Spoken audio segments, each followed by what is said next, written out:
call this meeting to order. First order of business, can I get a motion to approve the minutes from the September 10th meeting? Motion to approve the minutes from the September 7th meeting? 10th. 10th, September 10th. sorry. Sorry.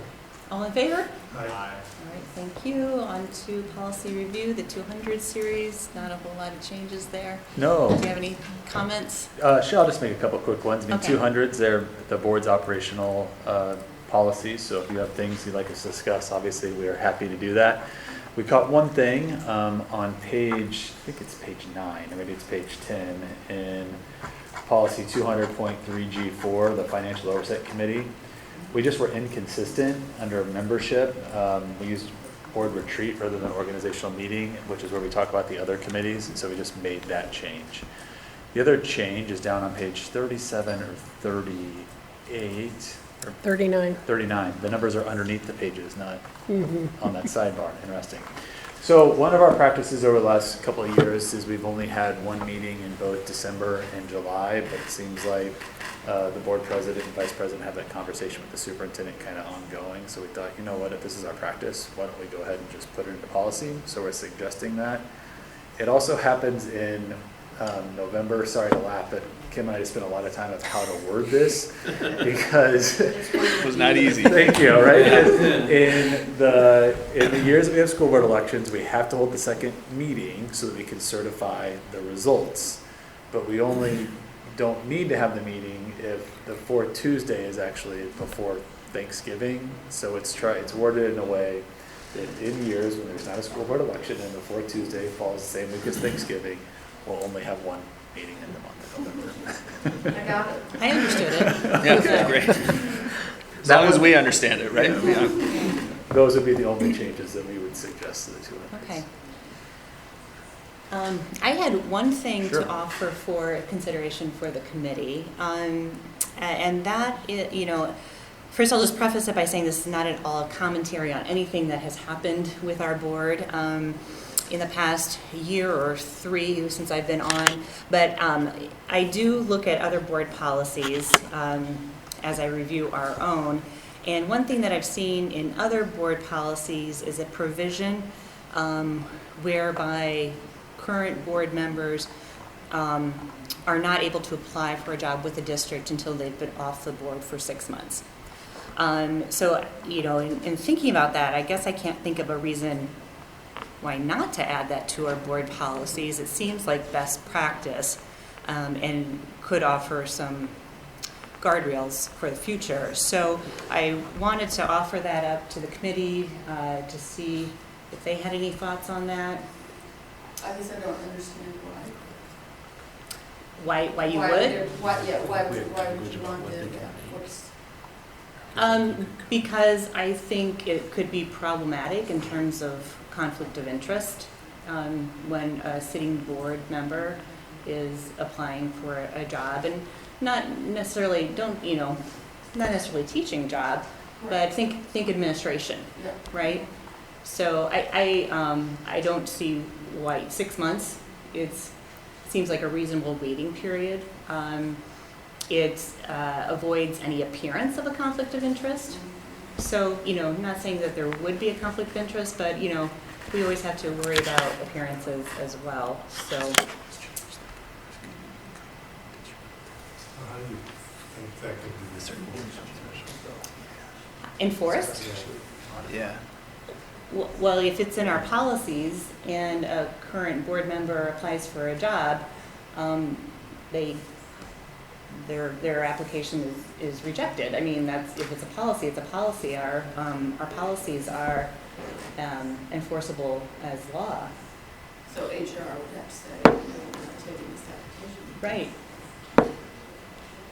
One thing I'd have us think about from just a timing perspective, if you were to do some sort of duration, 6 months, there's a lot that happen within, a 6-month time period from, let's say their start date's gonna be the start of the school year and you go 6 months back from that. The bulk of our hiring season for most of our employment would be within that 6 months. So you're really saying then you'd have to get off the board a year and a half almost, or it'd be significantly, so that way you could even consider positions. That would just be something you'd want to think through, because if you go back to whatever that is from August. So Nick, you're saying because the term would end in November, right, for some, and so then if it was 6 months, they'd Well, miss I'd our say- hiring window, right? Or if you're a current board member and then there's just, you see that opportunity, that maybe it aligns with the work you're wanting to do. I see. I was thinking more so that, not necessarily November, but you never know what positions may be available. So really to look at the positions that might be available, you need to kind of get off either in November or even prior to that. That'd just be something. I was thinking more when, terms and, the one other thing Chase and I were sidebarring about would just be like we have some like with the income threshold that could still do it. And so we would just need to tweak the language about that. But if you've looked at existing policy, Jane, I'm sure there's some provisions that other districts already have for language around that. Because you can do some employment for us, just not over a certain income threshold. It's Like, $6,000. Yeah, I so- actually thought it was Yeah. higher than that, but yeah, it's well, the 6,000 was just a Yeah. change. It used to be lower. Yeah. I believe it's to encourage substitute teaching. Yeah. But like you could take probably a coaching role for us, Coaching too. you know, and that would be Right. longer term. Right, yeah. And you could do that while you're on the board technically. So we would just need to make those language pieces shift. I would say, just thinking about superintendent board relationships too, that it could be a little bit awkward, I suppose, if, one of you weren't handling that appropriately about seeking employment, and whether it's me or anybody else, in this, just thinking about the district, like there might be a compelling reason we'd want to look at that, just because, if Director Lingo was pressuring Matt on getting a job with the district while he's on the board, then that obviously creates an uncomfortable situation for the superintendent to Right. say, okay, well, how do I handle that? And that's So- an added protection for Yeah. you, right? Yeah.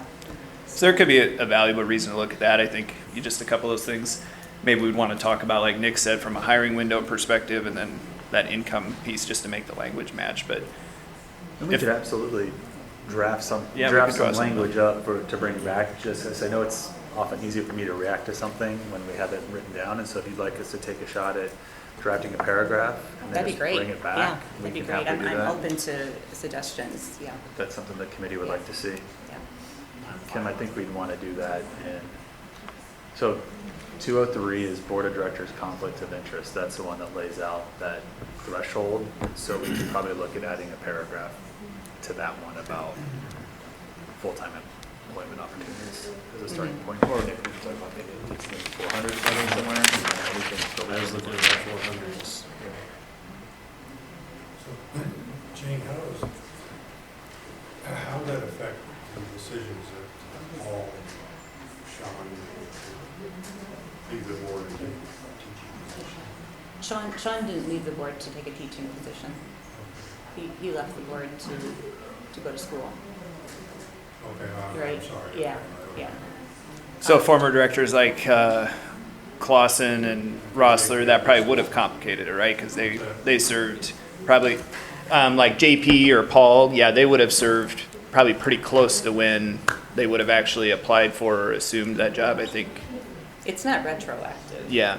We're looking No, I at, understand that. moving forward. No, I think, he was just talking about the scenario. Yeah, it would have impacted their ability to be on the board and then also seek opportunities with the district at the time. So to use the JP example, Charlie, if his contract starts officially on August 15th, I think his last meeting was the end of May or beginning of June. Yeah.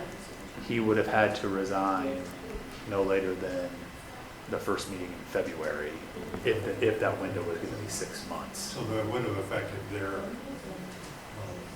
Right. situation if it had been Right. And not have a And having, And well, not I have think, a plan. right, depending on how we wrote it, like, 6 months for me to take a job, or even to apply, yeah. But that's what 6 months would be. Teaching contracts, we would start in Yeah. the middle of August, not July 1, right? And I don't want to Yeah. make this discussion about former board members, No, because I that's know. not why I brought this up at all. But I think if we know this is in our policies, people can plan accordingly. Sorry, Right. and I didn't Yeah. even make it about a former board Yeah, member, no, but- I wasn't, no, yeah. Yeah, but that's a good date though, Yeah. right? If we invite our teachers, new teachers back on August 15th, 6 months prior would be middle of February. And so that's what you would look at as that 6-month window for a teaching position. Earlier if it's a July 1 start, but, And I would, the reason I'm bringing it up, all board members was a situation I'm familiar with. So I'm trying to figure out how I think about adopting a policy that would apply to that kind of decision. As I kind of think through this, one thing we could do is, we often get policies from ISB that have kind of the bones and then they leave a blank for a number. And so if it's about the timepiece, we could just write it up, the substance of it. And if it's about being off the board for a time period, we could just leave that blank. And then that opens it up to more of a discussion of what we think that time period is, rather than putting one down on paper. And so, happy to try to draft something up, and then if there's some of those decision points within it, we can leave blanks maybe where we would think those might fit in. Okay. Yeah. And if you have an example, could you send it to me? So I'm not- If I can That'd find, be- I know that'd I be saw it. awesome. That's okay. Yeah, I can Okay. look too, and I can probably reach out to ISB. Sure. I bet Des Moines has. Yeah, Des Moines or somebody. Yeah, okay. So we'll bring it back here next time and then give you guys a chance to respond to it before we Okay. do anything else. Sounds Okay. good. All right, thanks. Okay. Does anybody have anything else to add to 200 series? Okay. I guess moving on to policy primers. Not a whole lot there either. They're pretty benign. I won't go through them unless there's any questions specifically, but, or my colleagues, Lucas, it was one about credits, and then Adam, I think. or Business use of services. Motor vehicle, but no, they seem pretty minor tweaks, but happy to answer any questions. The changes in the basic instruction, fine arts from 3 to 2 and foreign language, is that just changes at the state level? Yes. Okay. Of some of those like changes we're seeing on that, just from like a why are they changing it, is really to do with teacher shortage. So schools struggling to fill teaching positions and to have the staff to offer all of those sequences of foreign language or fine arts, and so that's why you see those numbers shifting down, so they don't have to offer as much in their program. So lowering, it's kind of a result of that Chapter 12 revision in the state code. Sorry, that wasn't a side. Right. Of the lowering standards instead of just increasing supplements so we can increase pay. Yeah. Instead of addressing the problem the right way. Yeah. Great. Does anybody have anything else to add? Okay, all right. So our next policy and governance meeting is October 22nd. We'll be looking at 300 series as well. Okay. All right. Can I have a motion to adjourn? Motion to adjourn. Second. All in favor?